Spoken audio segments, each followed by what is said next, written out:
जब आप फिल्म में पैसा डालते हैं और आप देखते हैं बड़ी बड़ी फिल्में फ्लॉप हो रही हैं, क्या कारण समझते हैं सर, क्यों ऐसा हो रहा है? मेरे हिसाब से दो तीन चीज़ें। एक तो पहले फिल्में बनती थी, अभी ज़्यादा प्रोजेक्ट्स बनते हैं। पहले क्या था कि हम लोग राइटर्स एंड डायरेक्टर्स, क्रिएटिव लोगों के ऊपर ज़्यादा फोकस करते थे।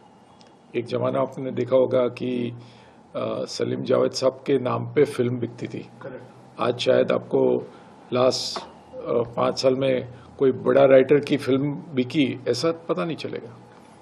सो I think it's very important कि हम फोकस करें कि बॉक्स ऑफिस पे कैसी रहेगी फिल्म, रादर देन आज क्या हो रहा है कि भाई ये मैं फिल्म बना रहा हूँ तो उसका मुझे OTT स्ट्रीमिंग राइट इतना मिलेगा, सेटेलाइट राइट इतना मिलेगा और म्यूज़िक राइट इतना मिलेगा, ओवरसीज राइट्स इतने मिलेंगे। तो उस हिसाब से कैलकुलेशन होता है, लास्ट में बॉक्स ऑफिस गिना जाता है। एक ज़माना ये था 80s में 90s में, और कोई कोलेटरल बिजनेस होता ही नहीं था। Box office was the only business. So दर्शकों को ध्यान में रखते हुए कि वो टिकट लेके सिनेमा हॉल में आएंगे कि नहीं, वो ध्यान में रखते हुए ही फिल्में लिखी जाती थी और बनाई जाती थी।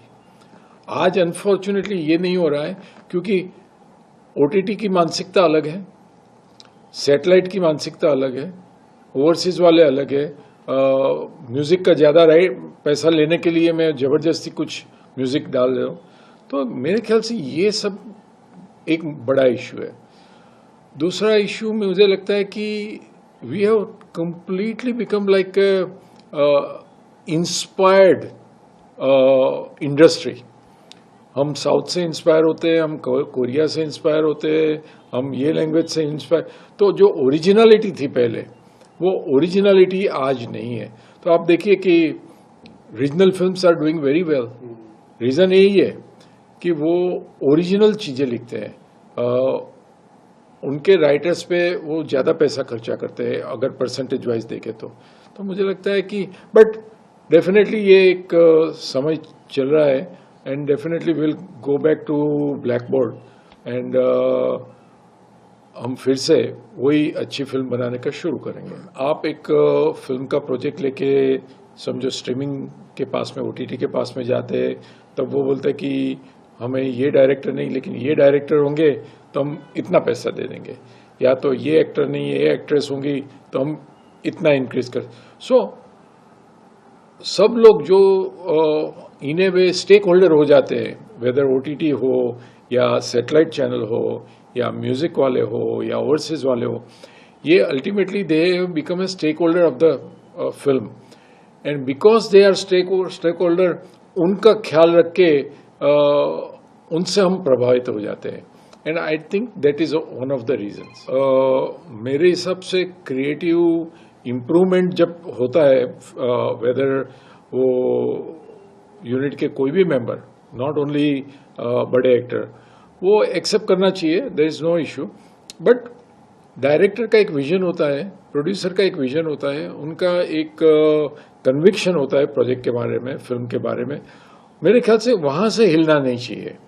लेकिन कभी कभी क्या होता है कि डायरेक्टर इतना कॉन्फिडेंट नहीं होता है या प्रोड्यूसर इतना कॉन्फिडेंट नहीं होता है, और आपके हीरो बहुत ओवर पावरिंग हो जाते हैं, और फिर वो प्रोजेक्ट के हिसाब से नहीं लेकिन उनके कैरेक्टर के हिसाब से चेंज करवाते हैं, तब ये प्रोजेक्ट गड़बड़ा। बात की तो आइटम नंबर कभी कभी बहुत प्रमोशन के लिए बहुत इंपॉर्टेंट हो जाता है कि एक अच्छा आइटम नंबर हुआ तो आपका प्रमोशन के टेलीविज़न के ऊपर या सोशल मीडिया के ऊपर प्रमोशन में वो बहुत हेल्पफुल होता है, और वो आइटम नंबर की वजह से आपके जो म्यूज़िक राइट्स है, वो म्यूज़िक राइट्स में भी काफ़ी नंबर्स बढ़ जाते हैं।